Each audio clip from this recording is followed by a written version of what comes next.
everybody, I'm Ruth and this video is going to be showing you how you can process your feelings and feel good using play. So as you guys know already, play is one of the best ways that you learn and it's also a brilliant natural way to feel happy and work through your feelings and problem solve. Just by playing. There are no rules to this. You will just play however you want to. But the activity that I'm going to show you today will involve characters, because characters and role play, Tiger, are a fantastic way to process feelings. I've probably told some of you this before, but some scientists believe that in our mind, in our personality, we have different characters playing different roles. So we all have a kind side, we all have a wise side, we all have a side of ourselves that just wants to ruin everything. And we have like a rescuer. We have lots of different roles, lots of different parts of our personality. And when we play, without even realising it, we're organising all of those characters basically. So playing is a fantastic thing for you to do. So make sure that while you've got this time, you play as much as you possibly can, because it will make you feel good. What I'm going to show you today is I'm going to show you an activity that you can do that is quite specific with playing. Like I say, when you play by yourself, there are no rules. You can just make up whatever games you like. In this game, we are going to choose a particular character. So what you might want to do is you might want to get a particular character of your own from home, or you can choose some from the selection that I'm going to show you. So we are going to have the tiger, and as you can see, this tiger has an injury. He's got a bit of his tail missing at the back. We are going to have this character, so looks like he's eating my head. We have, who else do we have? We can have a little dragon. And I know that you've met this guy before many times. He's one of my favourites. There he is.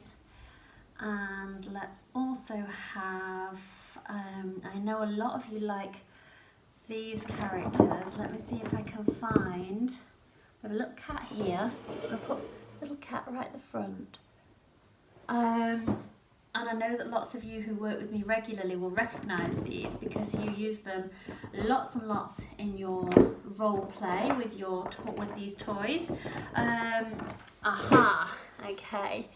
And I'm obviously not going to mention names, but I am thinking of particular children when I show you these characters, because I know that you make up some fantastic stories using these characters. So I'm just going to scoot the rest to one side, and we are going to have the dinosaur, the dragon, there he is. We have a little cat and two little dogs, and we have a tiger with an injured tail as well. So what you can do with these toys is you can either choose one and have a think about their life story. So for example, you might choose the dragon and you might think, where does the dragon come from? Where does the dragon live? And he doesn't have to live in a normal dragon place. He can, like a cave, he could live, I don't know, on a spaceship, or he could live underground. You can be as creative as possible. Or you might choose the tiger. You might even decide to create a story using all of the characters, or you might just decide to use a couple or just one. It's totally up to you. And don't forget, you can do this with toys of your own at home. So you could just get maybe 5 or 6 of your character toys together and make up your story using those instead of the ones that I've got here. Okay, but what I would like you to do, so once you've got your characters and you decided who you're going to use, I want you to imagine that something has happened. So something has happened to your character. Something has happened in their world, and it can be good or it can be bad. It's totally your choice. And try not to stop yourself thinking anything that might just pop up into your mind. So sometimes we really try and control our thoughts, and we think, oh no, that's a silly idea, I'm not going to use that one.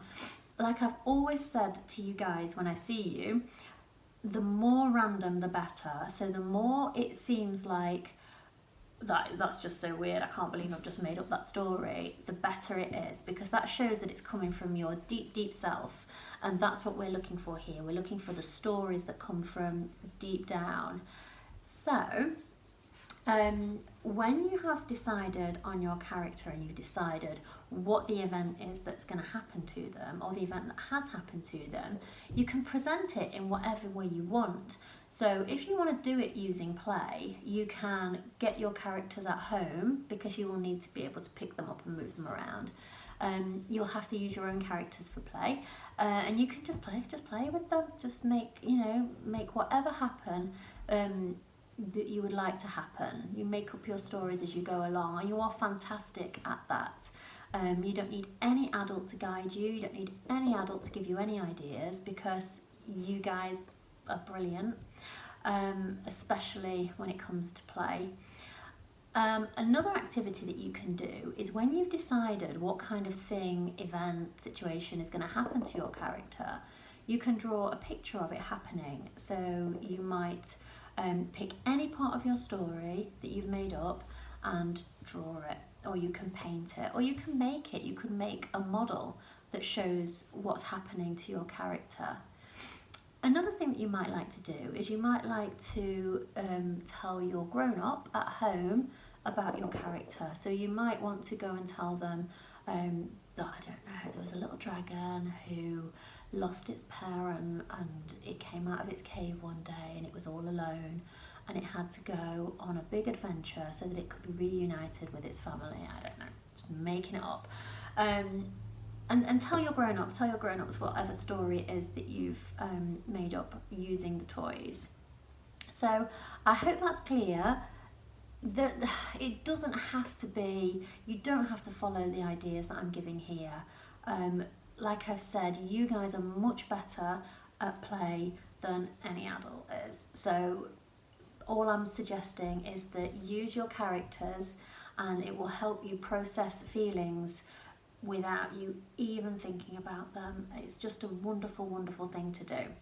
So I hope you have lots of fun, and like I've said before, I can't wait to see you guys, so that I can see any drawings that you've done or any stories that you've written. So you can write this story as well if you want to. You can write a story about these characters that we have here, and I hope you enjoy the activity. And the more regularly you play, just making up stories, playing with your characters, creating role play situations, the happier you will be, and it will help you problem solve, and it will help you maintain really, really happy, good mental health. Okay, you guys, I hope that was useful, and I will catch you later.